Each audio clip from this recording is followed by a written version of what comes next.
I want to tell you about a boy in Israel called Moshe. Life was never easy at home for him. His father was an alcoholic and would often fly into violent rages. One time, when Moshe was 7, he annoyed his father by making too much noise.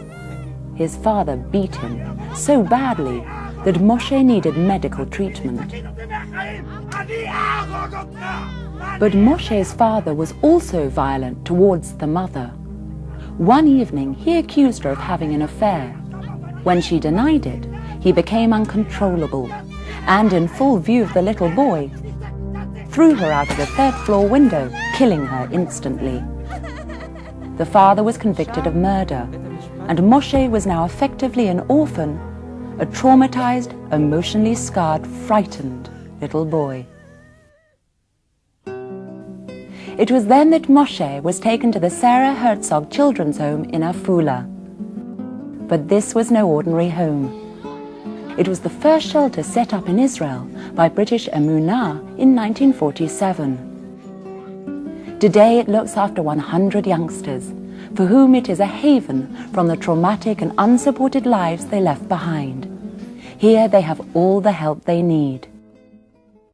There are children that have no parents, children that their parents died, children that their parents just don't want them. We try to make sure that from here that we go to a religious school and be good people, but if they want here, they will be in the street. They want to be doctors and lawyers. They say they want. I don't know if they can be that, but I hope. Some of them have the potential to be, if someone will take care of them, like here. Yeah, a lot of children need this help, but they don't get it. And they stay at home, and they don't study well, and they don't have a future. They don't have a good future. I feel very sorry for them. It's sad to just think about little children who live in broken homes and can't get the help they need. I wish all the kids who need help could be in a place like this. Here, for the first time in their lives, they are free from perpetual fear. They make friends, advance in studies, and learn what it means to be a Jew.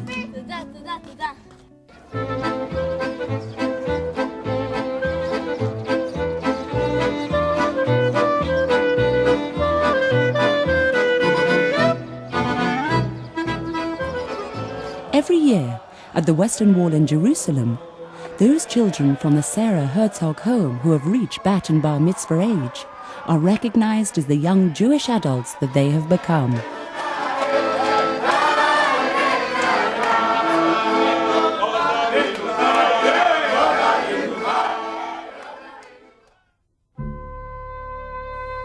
Devorah was just 3 years old. Her father was in jail after being convicted of drug dealing. Her mother was a drug addict.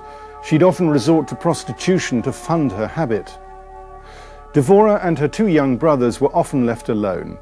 Even when the mother was there, she was often too drugged up to feed her children, never mind give them love and attention. Devorah became an introverted and shy girl. She was always dirty and wearing torn clothes. She'd crouch in the corner of the room, sobbing to herself. In her short life, she'd rarely known the warmth of a loving hug or the happy sound of laughter. She didn't go anywhere without her tired old monkey, which she'd clutched tightly to herself, a source of comfort and protection from the brothers who bullied her and the mother who neglected her. It was then that a social worker found Devorah and referred her to the Kiryat Gat daycare center founded by British Emunah. Here she was cleaned up and given new clothes, fed 3 good meals a day, and for the first time in her life, found friendship and love. Leah was 6 years old. She had become violent and unmanageable at school. She would disrupt lessons, hit other children, and refuse to take part in any group activity. Her teachers couldn't understand why this sweet little girl had changed so much. But Leah and her sister had a secret that seemed so shameful to them, they couldn't tell anyone about it. They knew that when her father would enter their room at night, it wasn't to read them a bedtime story.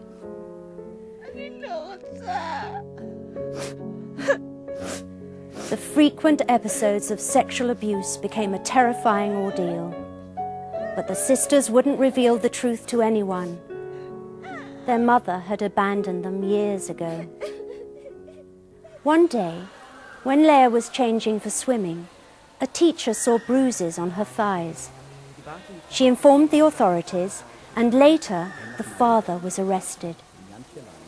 This father is in jail now for 7 years, which means that after it took 4 months until he was arrested and he came to the judge, and the judge decided 7 years. In Israel, to get 7 years, it's very much. Probably, and we don't know everything, probably the father did horrible things. It's only to understand. And you will give a future for these girls in our home. Because this girl, in another way, I don't know what kind of life she would have. Fortunately, Leah and her sister were removed to a place of safety. That place was Bet Elezraki, an Emunah home in Netanya. Gradually, the two sisters became able to talk to counselors about their past.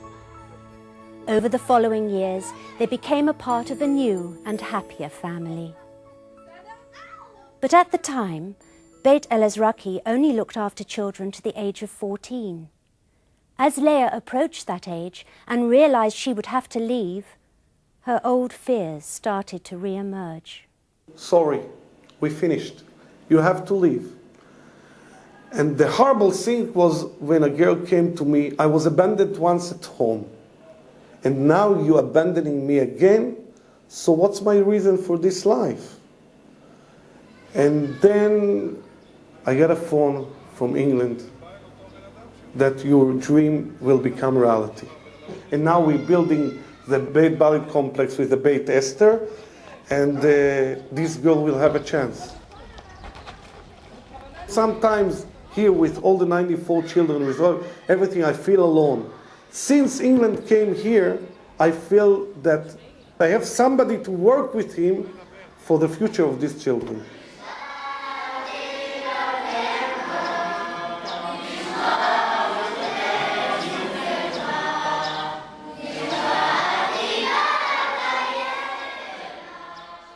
Oh dear, the homes they come from, either the mother's a prostitute, or the father's a drug addict, or they don't know who their father is, or they've been sexually molested. Anything horrible, you name it. They've also been beaten. Sometimes they come here with bruises, too horrible to see and to mention. And as you can see on this film, I'm sure you will see the happy faces, and you will know that the work that we are all doing, you in England and us here, that it's all worthwhile.